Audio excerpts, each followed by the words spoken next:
Assalamualaikum anak-anak, bagaimana kabar kalian hari ini? Semoga kalian dalam keadaan sehat selalu ya. Sebelum memulai kegiatan pembelajaran, jangan lupa subscribe, tekan tombol lonceng agar kalian tidak ketinggalan video materi dari Ibu. Jangan lupa juga like, share, dan tuliskan komentar, pertanyaan, ataupun saran kalian di kolom komentar. Anak-anak, yuk kita mulai kegiatan pembelajarannya.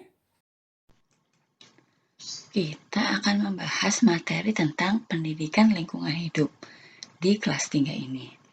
Nah, sebelum kita membahas materi ini, kita perhatikan dulu peta konsep materi yang akan kita pelajari. Nah, di bab 2 tentang mencegah pencemaran lingkungan, kita akan membahas tentang yang pertama, jenis-jenis pencemaran lingkungan. Ada 3 jenis pencemaran lingkungan. Yang pertama, pencemaran air. Kemudian yang kedua, pencemaran udara. Yang ketiga, pencemaran tanah. Kemudian, poin yang kedua, menyenangi lingkungan bersih, sehat, dan indah. Nah, apa saja usaha untuk menjaga lingkungan agar bersih, indah, dan sehat? Poin yang ketiga, melaksanakan kegiatan kebersihan dan keindahan di sekolah. Nah, apa saja contoh kegiatan yang dapat dilakukan untuk menjaga lingkungan agar bersih, sehat, dan indah? Nah, anak-anak, tujuan dari pembelajaran kita tentang bahasan yang pertama yaitu tentang jenis-jenis pencemaran lingkungan.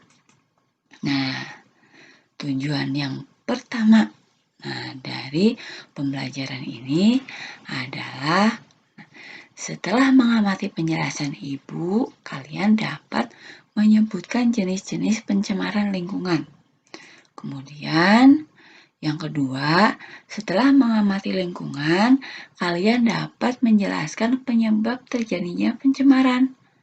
Yang ketiga, setelah mengamati, kalian dapat menyebutkan dampak dari pencemaran lingkungan. Nah, yang terakhir, setelah mengamati, kalian dapat melakukan upaya mencegah dan menanggulangi pencemaran. Materi yang pertama tentang jenis-jenis pencemaran lingkungan. Apa itu pencemaran?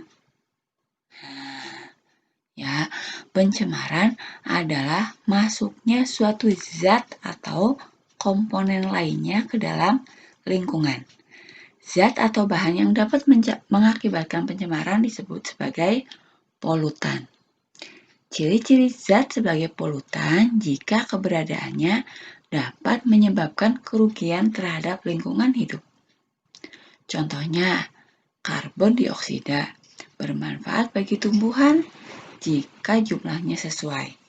Tapi jika jumlahnya sudah melewati batas, maka akan mengganggu kesehatan.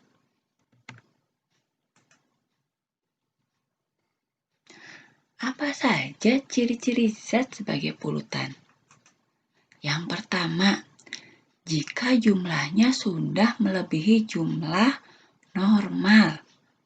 Kemudian, ciri yang kedua, berada pada waktu yang tidak tepat. Kemudian, ciri yang ketiga, berada pada tempat yang tidak tepat. Sekarang kalian perhatikan gambar yang ada. Kalian perhatikan dengan seksama, ya. Adakah perbedaannya dari keempat gambar yang Ibu berikan? Ya, gambar A, kalian perhatikan ya. Nah, bagaimana keadaan airnya? Ya, bagaimana dengan gambar B? Ya, coba kalian bandingkan dengan gambar C dan gambar D. Gambar A, B, dan D, warna airnya berubah ya. Warna airnya sudah tidak jernih lagi. Berbeda dengan gambar C. Gambar C, warna airnya masih terlihat jernih. Gambar A, B, dan D merupakan keadaan air yang sudah tercemar. Sedangkan gambar C adalah keadaan air yang masih bersih. Apa yang menyebabkan terjadi pada gambar A, B, dan D? Nah, ini yang menyebabkan gambar A, B, dan D terjadi. Ya, adanya penggunaan pestisida pada pertanian. Kemudian pembuangan limbah sampah rumah tangga. Ya, terus pembuangan limbah pabrik. Nah, terus limbah deterjen ya atau limbah cair rumah tangga.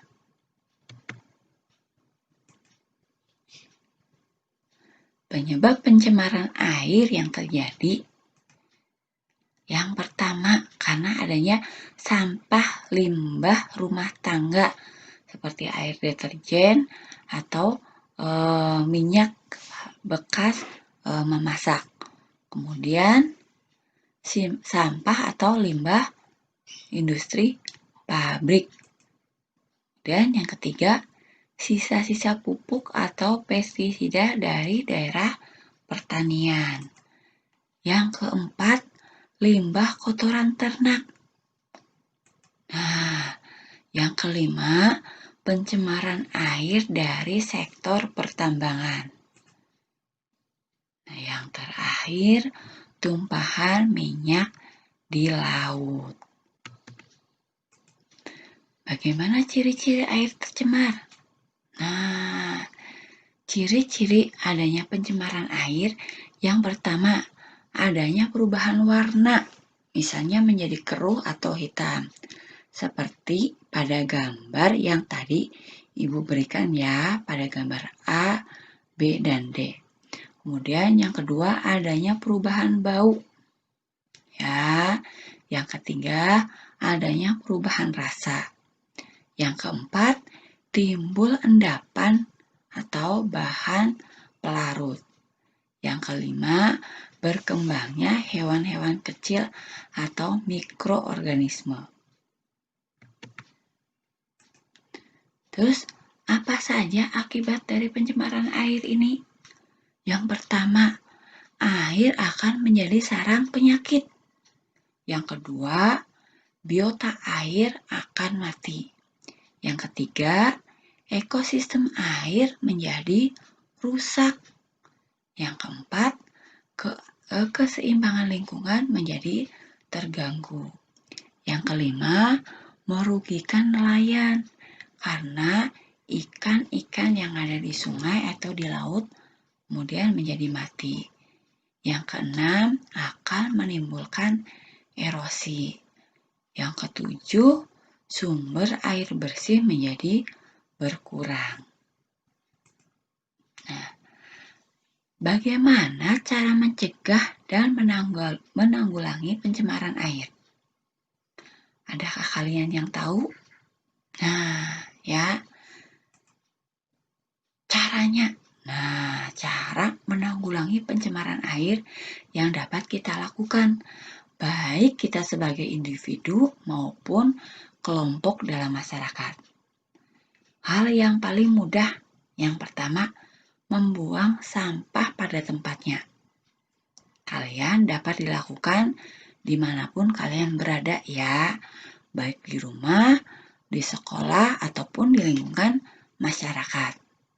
Yang kedua, memisahkan sampah organik dan sampah anorganik, serta jenis-jenis sampah lain, sehingga dapat mengurangi pencemaran air. Ya, kalian sudah belajar tentang sampah organik dan sampah anorganik. Yang ketiga, pengolahan limbah industri, pertanian, peternakan, dan perikanan agar aman dan tidak berbahaya sebelum dibuang. Atau membuat instalasi pengolahan air limbah. Nah, materi yang kedua tentang pencemaran udara. Pencemaran udara adalah masuknya zat atau bahan-bahan lain ke dalam udara. Nah, kalian perhatikan penyebab pencemaran udara yang pertama ya, ada bakaran hutan. Kemudian kegiatan gunung berapi ya. Adanya kebakaran rumah. Terus asap pembakaran sampah. Nah, ya, makanya kita tidak boleh membakar sampah karena asapnya dapat menyebabkan pencemaran udara. Kemudian asap kendaraan bermotor. Ya, kalian perhatikan asapnya. Ya. Kemudian asap dari industri atau pabrik.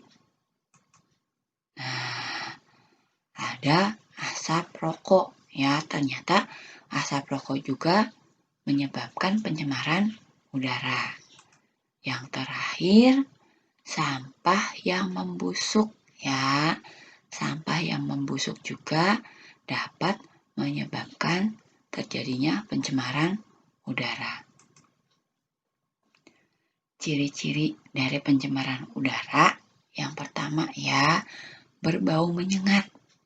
Ya, bisa dari sampah atau asap rokok, bisa juga dari asap kendaraan. Ya, yang kedua, membuat sesak nafas. Ya, kita bernafas memerlukan oksigen. Ya, jika udara yang sudah tercemar, maka udara tersebut oksigennya sudah sangat sedikit. Maka akan menyebabkan kita menjadi sesak nafas. Yang ketiga, udara terasa tidak segar ya. Kita bernafas, di hidung kita akan terasa terbakar atau terasa panas. Yang keempat, membuat mata menjadi perih ya, karena asap masuk ke dalam mata kita. Nah, dampaknya apa saja pencemaran udara itu? Yang pertama ya, muncul penyakit pernafasan seperti ISPA atau infeksi saluran pernafasan akut. Kemudian yang kedua, menimbulkan penyakit mata ya, dari debu ataupun asap yang masuk ke mata kita. Yang ketiga, mengganggu pertumbuhan tanaman dan mengganggu proses fotosintesis ya. Nah, itu dampaknya.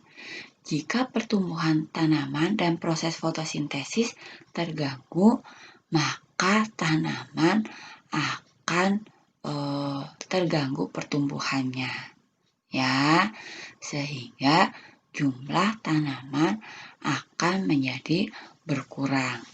Jika tanaman sudah berkurang, banyak dampak lain yang akan timbul ya. Nah, seperti yang kita tahu bahwa tanaman itu banyak sekali manfaatnya ya, untuk lingkungan, untuk manusia, ataupun untuk makhluk hidup yang lain.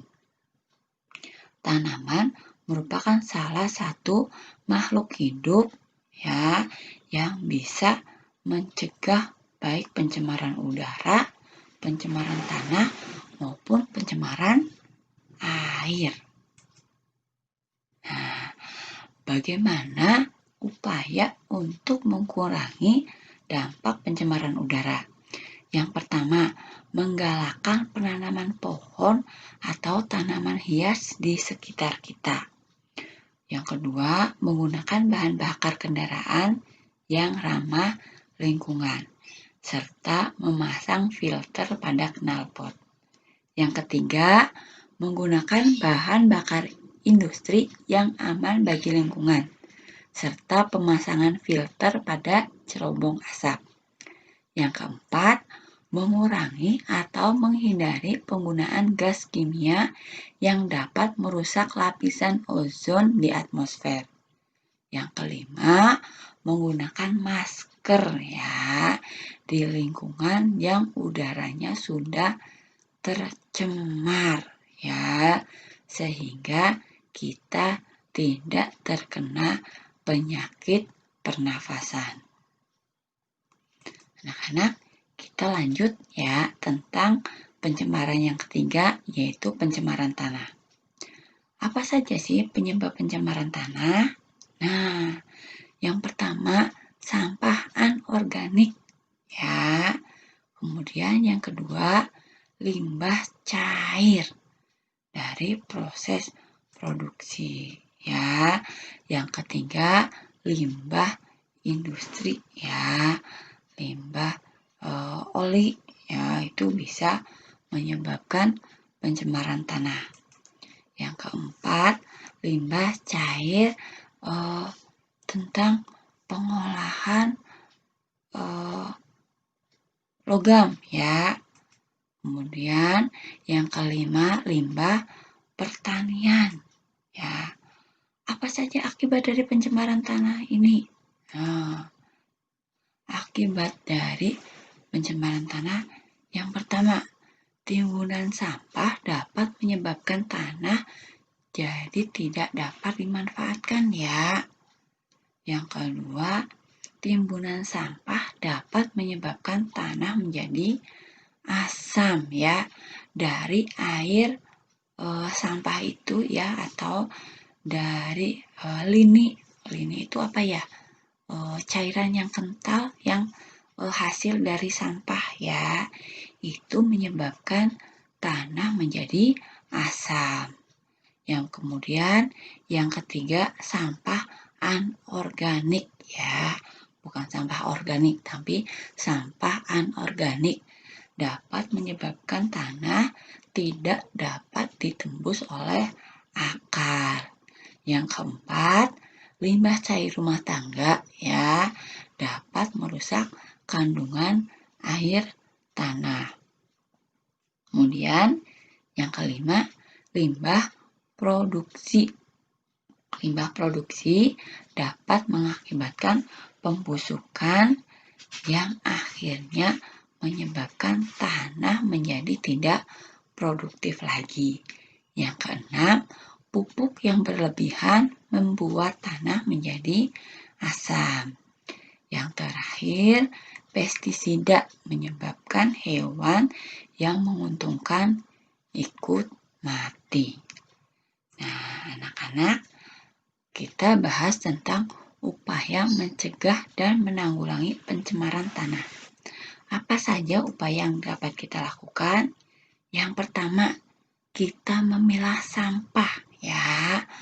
Mana yang organik, mana yang anorganik, dan mana sampah yang merupakan sampah bahan berbahaya atau B3. Kemudian yang kedua, mengolah sampah berdasarkan jenisnya ya. Yang ketiga, mengurangi penggunaan pupuk kimia. Jika kita sudah mengolah sampah berdasarkan jenisnya ya, tadi antara anorganik, organik ataupun B3, sampah organik bisa kita gunakan menjadi pupuk kompos ya, atau pupuk cair ya, sehingga dengan mengurangi pupuk kimia akan mencegah dan menanggulangi pencemaran tanah. Yang keempat, mengurangi bahan yang tidak ramah lingkungan, misalnya penggunaan plastik ataupun styrofoam serta bahan-bahan yang tidak bisa terurai, ya, seperti kaleng, ya, seperti itu. Nah, anak-anak, setelah kalian menyimak materi yang tadi Ibu sebutkan, sekarang coba tugas kalian yang pertama, diskusikan dengan anggota keluargamu apa yang dapat kalian lakukan untuk mencegah dan menanggulangi pencemaran air, tanah, dan udara. Tulis hasil diskusi kalian pada kertas atau buku yang tersedia. Buatlah dokumentasi tentang kegiatan atau upaya mencegah dan menanggulangi pencemaran yang ada di lingkungan kalian. Nah, anak-anak, sampai di sini materi kita. Kita ketemu lagi di materi selanjutnya. Terima kasih. Wassalamualaikum warahmatullahi wabarakatuh. Tetap jaga kesehatan, jaga diri dan lingkungan.